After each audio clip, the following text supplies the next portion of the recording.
اعوذ باللہ من الشیطان الرجیم، بسم اللہ الرحمن الرحیم۔ آج ہم پہلی حدیث میں نیت کی اہمیت کے حوالے سے دیکھیں گے کہ نبی کریم صلی اللہ علیہ وآلہ وسلم نے انسان کی جو نیت ہے اس کے حوالے سے ہمیں کیا رہنمائی فرمائی ہے۔ ان امیر المومنین ابی حفص عمر بن خطاب رضی اللہ عنہ، حضرت امیر المومنین ابی حفص عمر بن خطاب رضی اللہ عنہ سے روایت ہے، قال آپ کہتے ہیں، سمعت میں نے سنا رسول اللہ کے رسول صلی اللہ علیہ وسلم سے، یقول وہ کہتے ہیں یا وہ فرماتے ہیں، انما الاعمال بالنیات کہ بے شک اعمال کا دار و مدار نیتوں پر ہے، وانما لکل امرئ ما نویٰ اور ہر ایک کے لیے ہر آدمی کے لیے وہی اجر ہے، بریکٹ میں لکھ دیجئے گا، ہر آدمی کے لیے وہی اجر ہے جس کی اس نے ما نویٰ ہوتے نیت کی۔ فمن کانت ہجرتہ الی اللہ پس جس نے ہجرت کی اللہ کے لیے، ورسولہ اور اس کے رسول کے لیے، فہجرتہ الی اللہ ورسولہ تو اس کی ہجرت ہو گئی اللہ اور اس کے رسول کی طرف۔ ومن کانت ہجرتہ للدنیا اور جس نے ہجرت کی کسی دنیاوی مقصد کے لیے یا دنیا کے لیے، یصیبھا کہ وہ اسے پائے گا،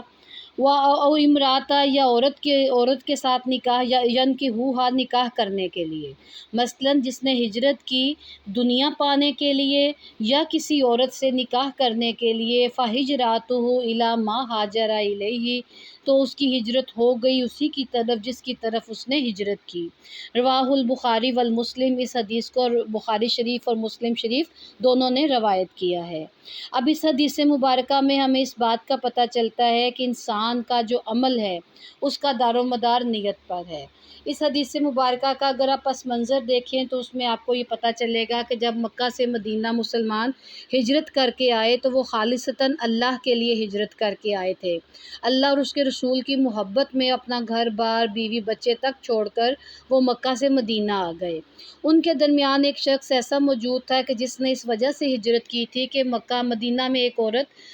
قیس رہا کرتی تھی جس کے ساتھ وہ نکاح کرنا چاہتے تھے۔ اس عورت نے یہ شرط عائد کر رکھی تھی کہ اگر تم اس سے نکاح کرنا چاہتے ہو تو مکہ سے مدینہ تم ہجرت کرو۔ اب جب باقی مہاجرین نے ہجرت کی تو انہوں نے بھی ان کے ساتھ ہجرت کر لی، تو صحابہ کرام نے نبی کریم صلی اللہ علیہ وآلہ وسلم سے یہ سوال کیا کہ یا رسول اللہ، جس طرح ہم نے تو خالصتاً اللہ اور اس کے رسول کے لیے ہجرت کی ہے، تو کیا ہمارا اجر و ثواب اور اس شخص کا اجر و ثواب جس نے کسی عورت سے نکاح کرنے کے لیے ہجرت کی ہے ایک برابر ہوگا؟ تو اس کے جواب میں نبی کریم صلی اللہ علیہ وآلہ وسلم نے جتنے الفاظ ہم نے پڑھے ہیں وہ ارشاد فرمائے، آپ نے فرمایا کہ بے شک اعمال کا دار و مدار نیتوں پر ہے اور ہر آدمی کے لیے وہی کچھ ہے جس کی اس نے نیت کی، بس جس نے ہجرت اللہ اور اس کے رسول کی طرف کی یا اللہ اور اس کی رسول کی رضا کے لیے کی تو اس کی ہجرت اللہ اور اس کے رسول کے لیے ہو گئی، یعنی اس کی یہ نیت قبول ہو گئی۔ اور جس نے ہجرت اس لیے کی کہ وہ دنیا میں سے کچھ حصہ پائے، دنیاوی مقاصد حاصل کرے یا کسی عورت سے نکاح کرے تو پر اس کی ہجرت اس کی طرف ہو گئی جس کی اس نے ہجرت کی۔ تو اس حدیث مبارکہ کے اندر آپ صلی اللہ علیہ وسلم نے اس بات کو بالکل واضح فرما دیا کہ وہ لوگ جب ہم کوئی بھی عمل اللہ اور اس کے رسول کی رضا کے لیے کرتے ہیں تو اس کا اجر و ثواب اتنا نہیں ہو سکتا جتنا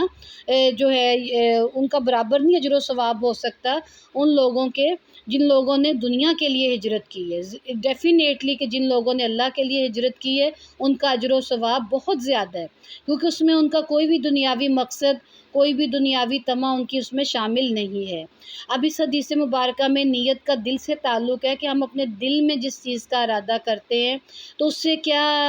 ایفیکٹ آتا ہے ہمارے عمل کے اوپر۔ کام وہی ہے، دیکھیں صحابہ نے بھی ہجرت کی، اس شخص نے بھی ہجرت کی، لیکن کیونکہ اب اس کی نیت عورت کے ساتھ نکاح کرنے کی تھی، باقی صحابہ کی اللہ اور اس کے رسول کی رضا تھی، تو اب اس کی صرف نیت کی وجہ سے ان کا اجر و ثواب ایک نہیں ہے۔ اسی طرح آپ اپنے ذہن میں ایک اور بات رکھیں کہ بعض اوقات ہم کوئی اچھا کام کرنا چاہتے ہیں لیکن ہم مختلف مسائل کی بنیاد پر، کسی وجہ کی بنیاد پر اس کام کو مکمل نہیں کر پاتے، اور بعض اوقات ہم ٹھیک کام کرتے کرتے ہم سے کوئی غلطی سرزد ہو جاتی ہے، تو بیٹا اس صورتحال کے اندر ہمیں کوئی بھی گناہ نہیں ہوتا، کیونکہ ہماری نیت اس کام کو ٹھیک کرنے کی ہے۔ اور بعض اوقات یہ ہوتا ہے کہ ہم بری نیت کے ساتھ کوئی کام کر رہے ہوتے ہیں لیکن اس کا رزلٹ اچھا نکل آتا ہے۔ اب اس کا اچھا نکلنے کا بھی ہمیں اجر و ثواب نہیں ملے گا، کیوں؟ کیونکہ ہم نے اس کام کو بری نیت سے شروع کیا تھا، وہ تو اللہ کی طرف سے وہ چیز ہو گئی کہ اس میں اچھائی پیدا ہو گئی، اس میں ہمارا تو کوئی کردار نہیں تھا۔ تو اس وجہ سے جب بھی ہم کوئی کام کریں تو ہمیں اپنی نیت کو خالصتاً اللہ کی رضا کے لیے اس کام کو کرنا چاہیے۔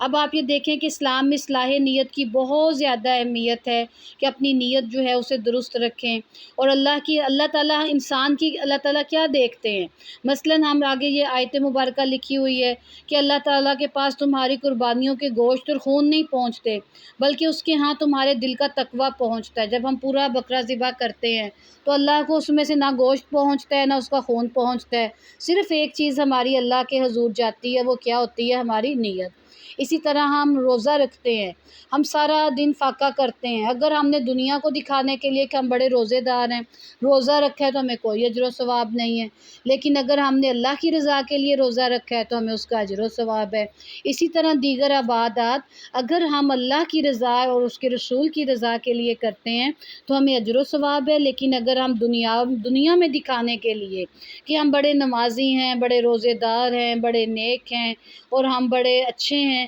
اگر ہماری نیت دنیا کو دکھانے کے لیے ہے اور دنیا سے یہ فائدہ حاصل کرنے کے لیے کہ لوگ ہم پہ اعتماد کریں ہمارے اس رویے کی وجہ سے، تو ہمیں ان عبادات کا بھی کوئی اجر و ثواب نہیں ہے۔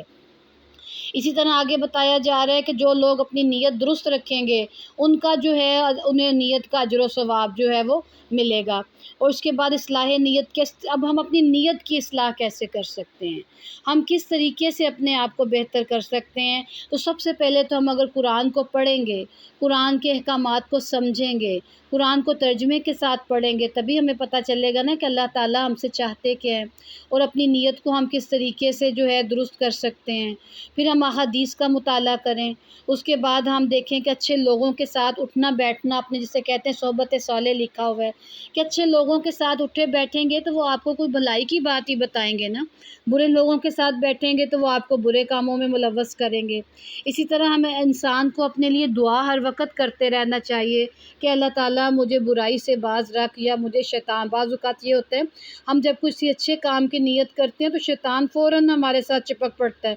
کہ اب یہ شخص کہیں اچھا کام کر نہ لے، تو ہمیں اس لیے اللہ سے ہر وقت شیطان سے پناہ کی بھی دعا کرتے رہنا چاہیے۔ اپنے اعمال کا محاسبہ بھی کرتے رہنا چاہیے کہ ہم جو کچھ بھی کرتے ہیں، رشتہ داروں کے ساتھ ہم اپنے رویے کو دیکھتے رہنا چاہیے، اپنے دوستوں کے ساتھ اپنے رویے کو دیکھتے رہنا چاہیے، والدین کے ساتھ، بہن بھائیوں کے ساتھ، اپنے جو محلے کے افراد ہیں ان کے ساتھ کہ کیا ہمارا رویہ انہیں کوئی تکلیف تو نہیں دے رہا، کیا ہماری کوئی بات ان کے لیے تکلیف دہ تو نہیں ہے۔ جب ہم اپنی نیت کا خود محاسبہ کرتے رہیں گے تو بیٹے اس سے بھی ہم بہت ساری جو ہے برائیوں سے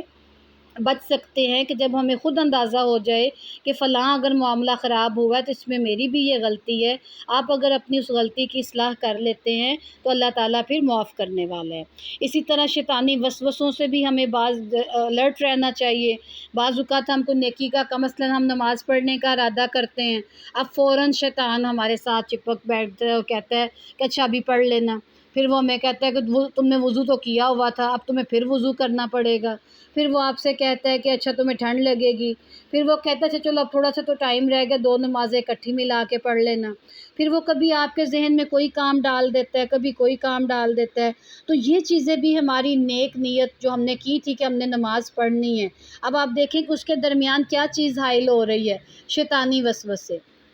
ٹھیک ہے؟ تو ہمیں ان تمام چیزوں کو دیکھنا ہے اور اپنے نیت جو ہے اسے درست کرنی ہے۔ جب بیٹے ہماری نیت درست ہوتی ہے تو اگر کوئی عمل غلط بھی ہو جاتا ہے ہم سے تو ہمیں اس کا اجر و ثواب ملتا ہے۔ اس کی ایک مثال جو ہے ہمارے اساتذہ ہمیں یہ دیا کرتے تھے کہ ایک شخص تھا، مسجد کے باہر اس نے ایک کھونٹا لگا دیا۔ اب اس کی نیت یہ تھی کہ جو بھی کوئی آئے گا نماز پڑھنے کے لیے اس کے پاس سواری ہوگی، اب وہ سواری جو ہے اپنی اس کھونٹے کے ساتھ باندھ کے بے فکر ہو کے نماز پڑھ سکے گا۔ اب اس نے وہ کھونٹا جو ہے زمین میں لگا دیا، اب نمازی آتے تو اس کے ساتھ کھونٹے کے ساتھ جانور باندھ دیتے اور بے فکر ہو کے وہ نماز ادا کر لیتے۔ ایک اور شخص وہاں سے گزرا، اس نے دیکھا کہ یہ کھونٹا لگا ہوا ہے تو یہ نہ ہو کہ رات کے وقت کوئی نمازی آئے تو وہ اس کے ساتھ اس کا پاؤں اٹک جائے اور وہ گر جائے۔ اب اس نے یہ سوچ کے اس نے وہ کھونٹا جو ہے وہ اتار دیا، کھینچ دیا زمین سے۔ اب ان دونوں کو، اسے جو پہلا شخص ہے اس کی نیت کیا تھی کہ کوئی نمازی جو ہے وہ سکون کے ساتھ نماز ادا کرے، اس نے اس نیت سے کھونٹا لگایا، اسے وہ کھونٹا جو ہے وہ لگانے کا ثواب ہو گیا۔ اب دوسرے نے یہ سوچ کے اس کھونٹے کو نکال دیا کہ اگر کوئی رات کے وقت نمازی آیا تو اس کا پاؤں نہ کہیں اس میں الجھ جائے، اسے چوٹ لگ جائے۔ اب ان دونوں کو کھونٹا لگانے کا بھی ثواب ہے اور کھونٹا اتارنے کا بھی ثواب ہو گیا، کیونکہ دونوں کی نیت کیا ہے؟ نیک ہے۔ حالانکہ ایک نے کھونٹا لگایا اور ایک نے اکھاڑا ہے، لیکن کیونکہ دونوں کی نیت نیک ہے تو دونوں کو اس عمل کا ایک سا ثواب ہوا، کیونکہ دونوں نے اس کام کو اچھی نیت سے کیا۔ تو میں امید کرتی ہوں کہ اس حدیث مبارکہ کو پڑھنے کے بعد ہم لوگ انشاءاللہ اپنی اپنی نیت جو ہے اس کی اصلاح کریں گے۔ اگر ہم کسی کے لیے بھی کچھ برا سوچتے ہیں، کسی کے لیے کچھ برا کرنے کی نیت رکھتے ہیں، تو فی الفور اپنی اس نیت کو بدل لیں، کیونکہ جب ہم گناہ کی نیت کرتے ہیں اور جب تک ہم اس گناہ کو کر نہیں لیتے ہمیں کوئی گناہ نہیں ہوتا، لیکن جب ہم اپنی اس بری نیت کو پورا کر لیتے ہیں یا اسے عمل پایا تکمیل تک پہنچاتے ہیں تو پھر بیٹے ہمیں گناہ ہوتا ہے۔ تو اگر ہماری کوئی بھی بری نیت ہے، ہمارے اندر شیطانی وسوسے کی، کسی رشتہ دار کو نقصان پہنچانے کی، کسی دوست کو نقصان پہنچانے کی، کسی کی ریپیوٹ کو نقصان پہنچانے کی، یا کسی بھی طرح کی ہماری کوئی بری انٹینشن ہے، بعض اوقات ہم خاندانوں میں ایک دوسرے کو نقصان پہنچانے کا ارادہ کر کے بیٹھے ہوتے ہیں، تو اپنی نیت کی اصلاح کر لیجئے، کیونکہ ہم نہ کسی کا بھلا کر سکتے ہیں، نہ کسی کا نقصان کر سکتے ہیں۔ ہونا تو وہ کام ان جانب اللہ ہی ہوتا ہے، ہمیں صرف اپنے عمل کی وجہ سے یا ہمیں نیکی مل جاتی ہے یا ہمیں برائی مل جاتی ہے۔ مثلاً کسی رشتہ دار کا یہ سوچنا کہ میں نے اسے کا یہ نقصان کرنا ہے، وہ نقصان آپ کر نہیں سکتے، ہونا ہے اگر اس کا نقصان تو اللہ کی طرف سے ہونا ہے،